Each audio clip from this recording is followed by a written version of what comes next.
So it's May 2nd, 2022, and May is Mental Health Awareness Month.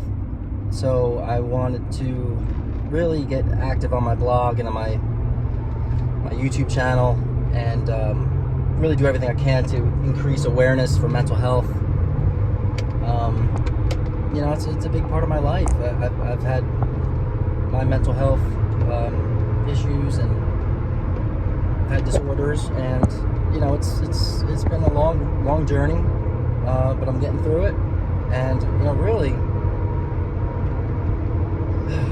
for someone who's literally going through a divorce as we speak, like, this is maybe as good as I've ever done. I mean, just in terms of where I'm at with my mood, with my thoughts, my feelings, my ability to function. Those things weren't always solid.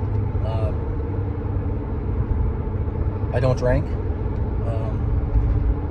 I take my meds every day. I do what I need to do to maintain my health. I talk to a therapist. Why don't we start there? Because I kind of didn't have a topic, because we're just kind of kicking off the month here. But everybody should be in therapy. It doesn't mean that everybody has depression. It doesn't mean that everybody has a disorder. You don't have to have a disorder to talk to a therapist. How about just goal setting? How about dealing with negative self-talk? How about, dealing with a painful memory, a loss? I mean, the list goes on and on. Like, we can all find a reason, no matter how happy we are, no matter how successful we are, in any area of our life, in all areas of our life, there's always a reason to connect with someone. There's always a reason to feel heard. And I think, I'm going to start by encouraging everybody to, examine their mental health and to reach out to a professional and find someone who's a good fit. You can go on the Psychology Today website. There will be like dozens of options of people you can talk to, professional therapists. They'll have a bio, they'll have areas of expertise, and you can pick someone that seems like a good match. But it is like dating. You don't automatically fall in love with the best looking person in the world. So it's sort of like therapy, like, you just don't know who's going to be a good match. You might have to bounce around a little bit, but when you find that match, and I definitely have, and I've had some bad matches. I had a match that messed me up worse. But it's all part of the journey, right? My current therapist is fantastic. I've been with her for a year and a half now, and it's been really good for me. So that's the first thing, is I want to encourage people to reach out, talk to a therapist. Especially if you're going through something. You don't have to be, but if you are, I mean, then all the more reason. There's no need to suffer. If you're not familiar with therapy, it's not a magic wand. Your problems aren't going to magically go away and after 1 or 2 sessions. It's a process, and you got to be willing to do the work and examine yourself and see your role in things and be willing to change. That's a sore subject because, I dealt with someone who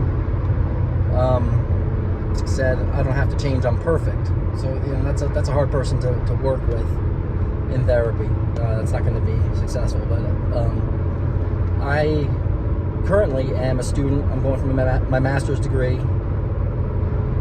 in counseling at Pfeiffer University here in Charlotte.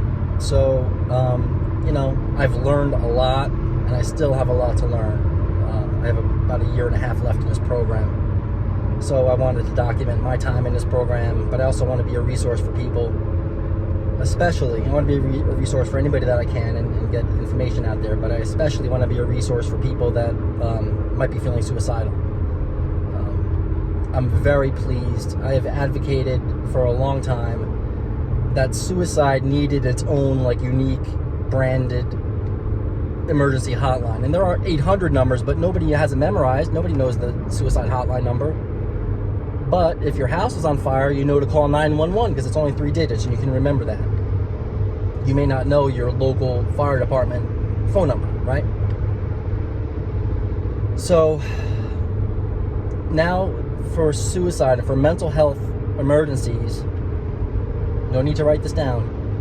You can dial 988. So that's like the 911 of suicide.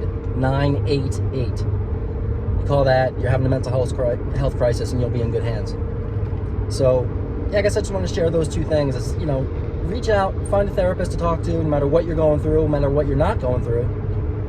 But also, God forbid you're in crisis, and, you know, a lot of people are suffering. There's another resource for you that's easy to remember. Suicide is devastating to the people that get left behind, and I want to do my part in eradicating it. Please keep in mind the number 988. You can also text 741-741 if texting is more your thing.